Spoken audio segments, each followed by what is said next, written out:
Jusqu'à 9h, Good Morning Business. Il est 7h47.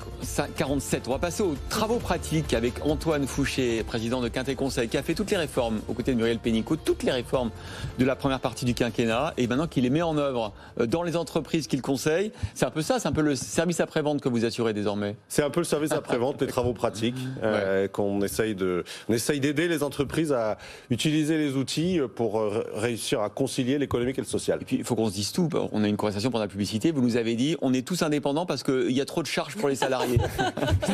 C'était off the record, ça. Désolé. Mais c'est vrai. Non, mais ce qui est bien après avoir. Ici, on fait du business.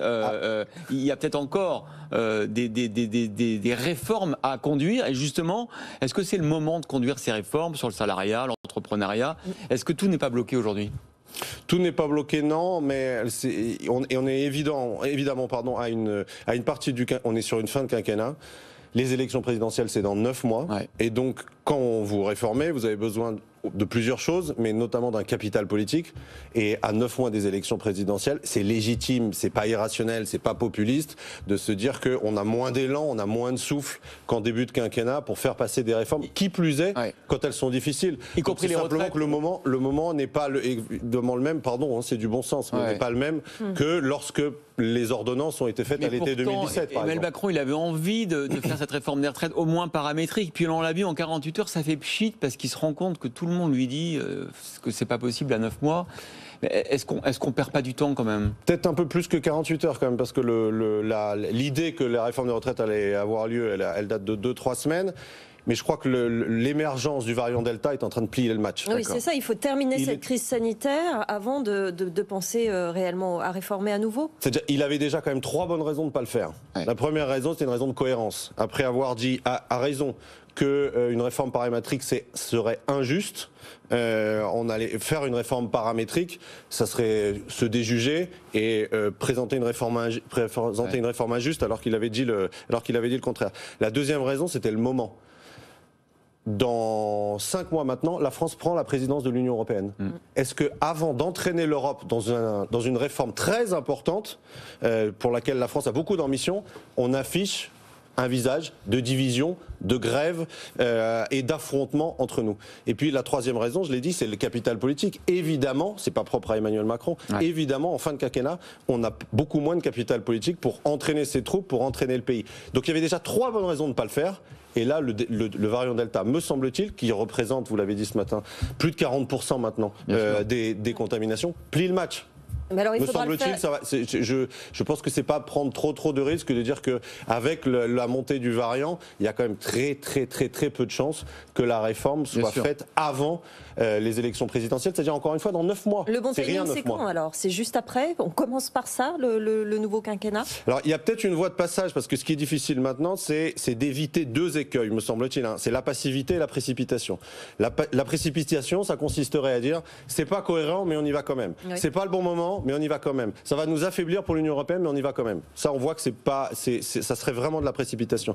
Et puis la passivité, ça consisterait à dire on lève le stylo. C'est dans 9 mois, les élections dans 9 mois, on fait rien pendant 9 mois, on ne gouverne plus. C'est quoi l'entre-deux? Eh bien l'entre-deux, me semble-t-il, et je pense que c'est ce qui est en train d'être esquissé, c'est ce qu'on perçoit en filigrane de la journée à l'Élysée mardi dernier, enfin il y a 2 jours, c'est ouvrir une concertation qui permet, ou reprendre la concertation, qui permet de discuter du projet de loi, qui permet de rester cohérent avec la promesse de début de mandat, c'est-à-dire avec une réforme systémique qui résout la question de la justice et qui permet que la réforme soit prête pour un début de prochain quinquennat. Et ça donne quand même 2 avantages par rapport aux autres candidats sur ce sujet-là. Le premier avantage, c'est que la réforme, elle a été concertée. Entièrement concertée, et la deuxième, c'est qu'elle est claire et transparente.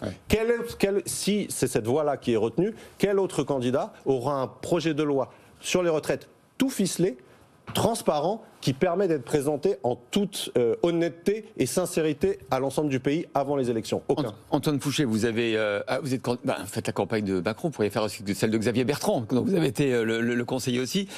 Non, plus sérieusement, vous avez fait les ordonnances de 2017 sur le travail, vous avez fait la réforme de l'apprentissage, les CFA, le CPF, l'égalité homme-femme. Quand on quitte un cabinet, on est toujours frustré. Quelle est l'autre grande réforme qu'il faudrait faire pour que le pays continue d'aller mieux? On voit qu'aujourd'hui, la résilience du pays, les faillites qui ne sont pas du tout au niveau qu'on redoutait, le chômage qui s'est extrêmement bien maintenu malgré la crise. C'est quoi le next step pour vous? Le next step, c'est la compétitivité des entreprises. On n'a pas complètement terminé, me semble-t-il, le chantier. Quand on voit, il suffit de regarder les comparaisons internationales. Les entreprises françaises, notamment industrielles, ont toujours des charges plus importantes que leurs entreprises allemandes. Et les impôts de production. Les impôts de production, oui, bien sûr. Alors qu'on court derrière. On court déjà derrière. 12% du PIB en France, l'industrie, 20% en Allemagne. Ouais. On est déjà largement derrière. On n'arrête pas de perdre du terrain. Et pourtant, le sac à dos avec lequel les entreprises courent est toujours plus lourd. Donc on n'y arrivera jamais si on ne résout pas cette question-là. Donc me semble-t-il, c'est le chantier prioritaire. Et d'ailleurs, le gouvernement est en train de l'adresser. Donc 10 milliards de baisse, ça ne suffit pas pour l'impôt de production. Il faut aller au niveau allemand le plus rapidement possible. Et donc sans doute, c'est un premier stade. Voilà. Mais c'est comme ça que c'est présenté. Et peut-être faut-il aller plus vite. Après, il y a les contraintes budgétaires qui sont aussi une autre réalité. Les Allemands ont moins de dettes aussi. Voilà. Vous avez connu ça à l'interministériel. Merci beaucoup Antoine Fouché, président de Quintet Conseil, d'avoir été sur ce plateau.